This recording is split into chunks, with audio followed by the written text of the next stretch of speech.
Hello, welcome to my channel. So in today's video we are going to look through the basics for the beginners. Like for starting with C++, they need to know few things. So we are going to discuss in the first video. So let's start the video. Today we are going to check few basic things of C++, so that you can program C++ furthermore. So without further ado, let's start with the class. Okay. Now we are going to start the class by checking few main things that you should know when you are dealing with C++. And the first thing is C++ character sets. Okay. Now this includes letters, digits, and special characters.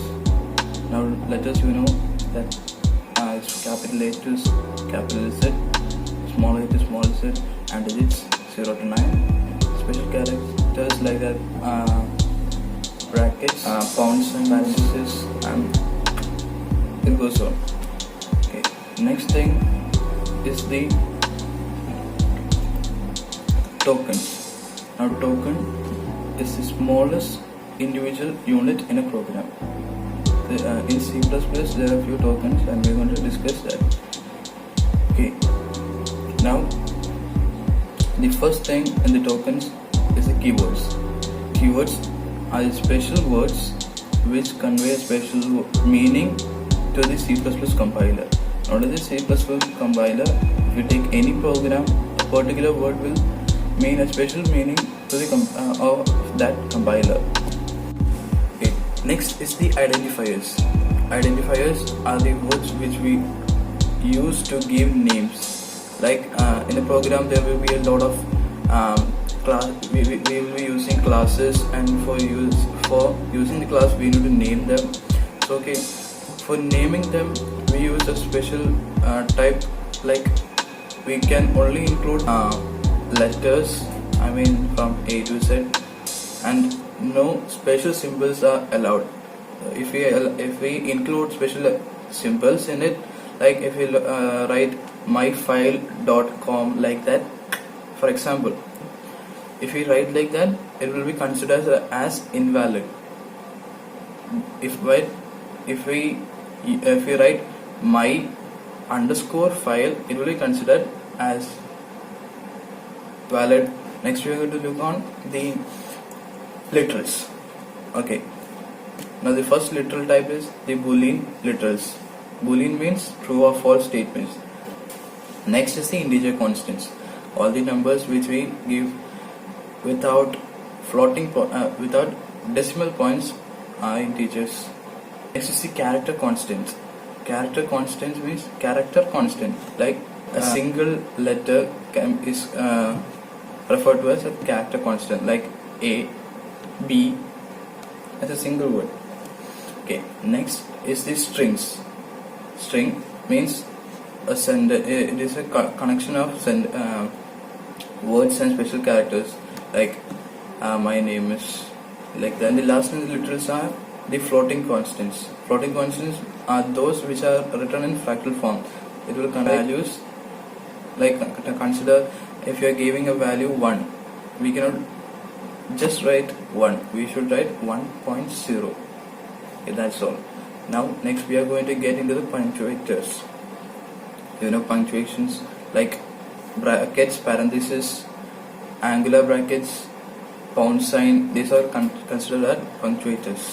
The last one in the tokens are the operators. There are two types of operators: unary operators and binary operators. Unary operators are operators which requires only one operand to operate upon. The commonly used unary operator are plus plus and minus minus. Then next is the binary operator. Binary operator is the operator which requires two or more operands to operate upon. The binary operators used are the plus sign, minus sign, asterisk sign, like that percentage sign, I don't remember what was the word, Okay. Then the front slash sign. Front slash denotes division, and the percentage sign denotes the operands will give us the remainder. You understand, right? And there are also, I forgot to mention one thing. There are also AND operator and OR operator. We will deal this later and just mention this. Now I will explain this what I have said using a simple statement in the C++ program. So let's check it out.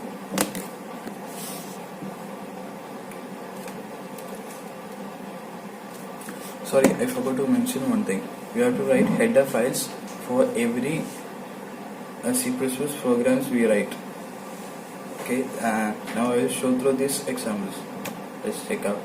Okay, anything what starts with this pound sign indicates that this is for the preprocessor.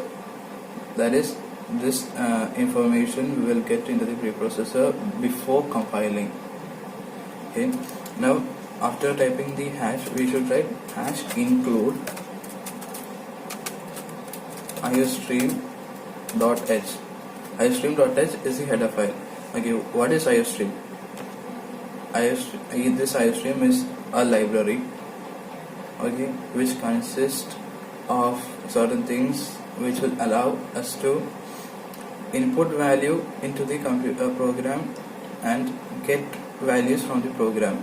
For example, if we want to enter, the program is asking us to enter a value. Okay, if the program is asking us in the screen to enter a number, that is that text is visible to us because we are using the iostream. Okay, hash include iostream.h.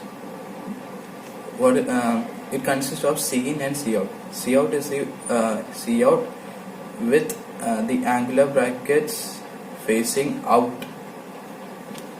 Opening to the outside will allow us to output into the screen. Give the output into the screen. Whereas in the cin, we write cin, and the angular brackets will be open towards the cin. I will just show you that. For the first, at first we should write void main. Okay, void main and the parenthesis. This is how you write a function. Void means the first thing what we write here will tell us what the program should return. Here it is void, so it should not return anything. Then here's the main. In C++ we should write one main function. As you know, everything contains a main content, right? Okay. Then now, okay, cout, and these are the colons. Okay, if you want to write a text, we want to get a text in the output screen, we should write within the double quotes. Whatever we write in the double quotes will be shown in the output screen. Okay, now I am going to type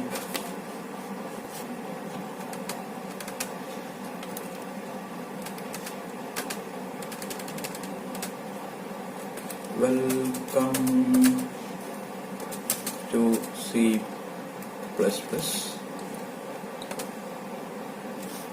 and now we are going to compile it. To compile,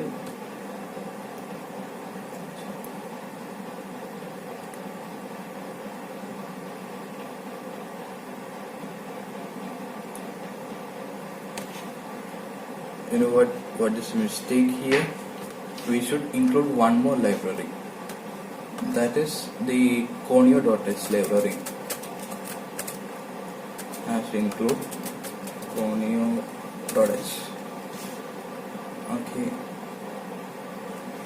now we have to write one more thing here, get ch. Now this is one of the most important thing that you might miss. If you don't use this, the program will run, but it will like Thanos slap. It will be gone within seconds. Okay, now if we run the program, see, we get here, welcome to C++, welcome to C++. That's all.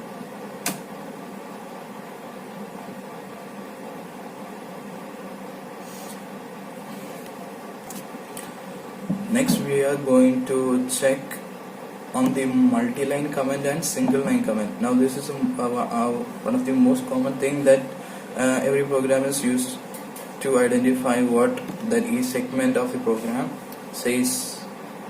This will help the other programmers to easily identify what the other programmer had done in the program. Okay, now for single line comment we use double forward slashes. Okay, and we write the text here. Let's say this will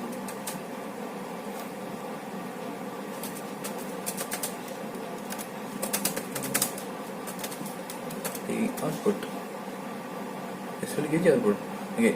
One more thing is that when we write this comment statement, this will remain in the program, but this thing won't be executed in the output screen.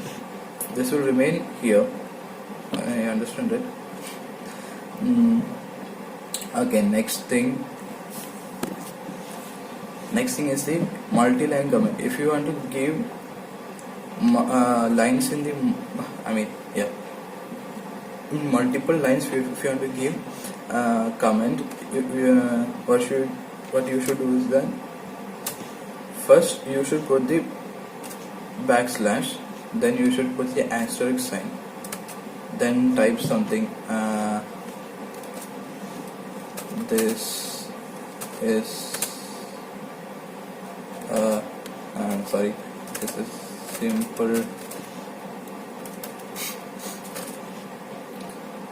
Okay, we are going to write only this much in the first line, then we can write we can do the enter, and we can write the next statement here, simple C++ program, and we can close this comment statement in the reverse order, like first the asterisk sign, then the forward slash. Now I will just run and show you how this works.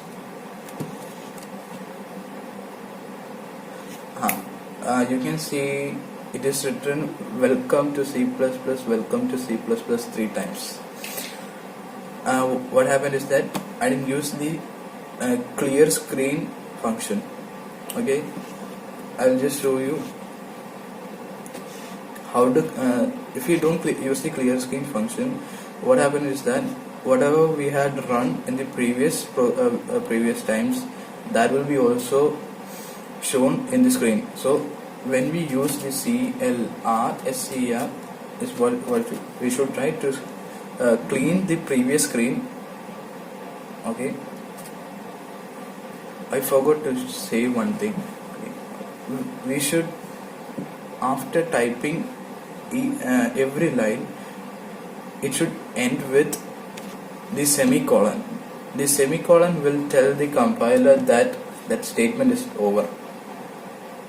Okay, now if we take here cout welcome to C++ semicolon, it says that it will this means that we should output we should give the output welcome to C++. That's all. Okay, what is this then now let me write another thing. The sum of 2 plus 7. Then the next in the next line I would write C out without, and now I would write 2 plus 7 without the double quotes. You know why? Which when we write C out without the double quotes, it will return the value, not the string. When we write in double quotes, it will return the string. Now I'll just compile and run for you. And now see, sum of 2 plus 7, 9. It's true, right? Okay, that's all. Now we should know about variables. Variables are storage spaces which vary their values in a program. I will be explaining more about variables when we go further, because if we tell this now we won't understand. Okay. Now next thing you should know about is cascading output. Cascading means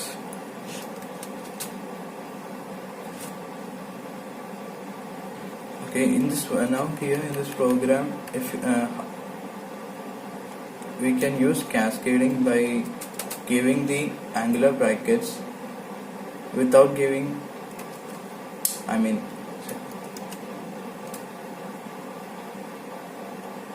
this we should not write continuously C out. If we want to give this much C out, if you want to give this much outputs, we can write in a single line. Like we should give the output operator here also. Now we will write 2 plus 7 and then put the semicolon. We will get the same output. See, the sum of 2 plus 7 equal to 9. We got the same output. That's all for the cascading operator. Now two things. What is the C out and C in? If you want to just remember, just ignore the spellings. Okay. Pronounce it. C in, C out, C in. That means we are giving value in to the computer. C out, C out. We should see the values out on the output screen. That's all. Okay, now we are going to the last sections. First we will discuss about the role of the compiler. What is the role of the compiler? It checks for correctness or the errors in the program. The next thing and the last topic is the type of errors.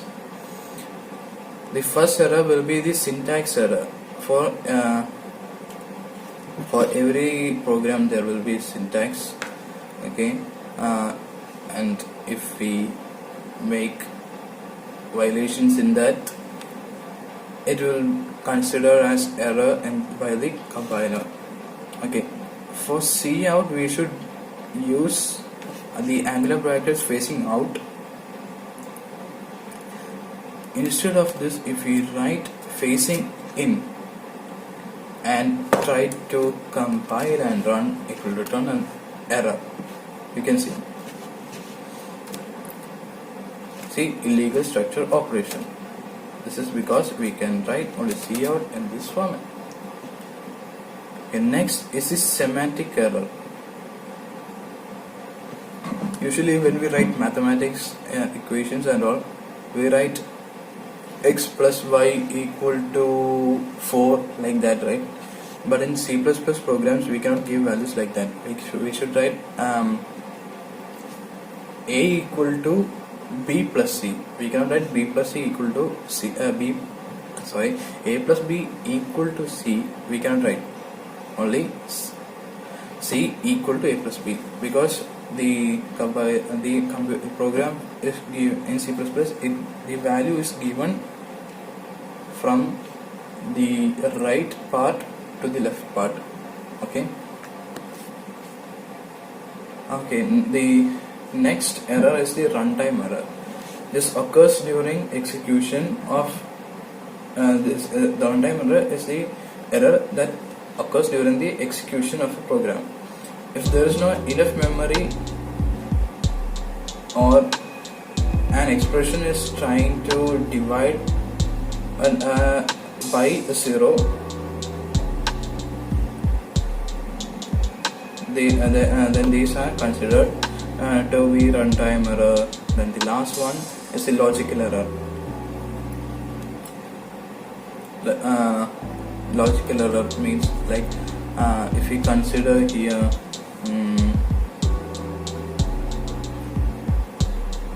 okay, I'll just clear this.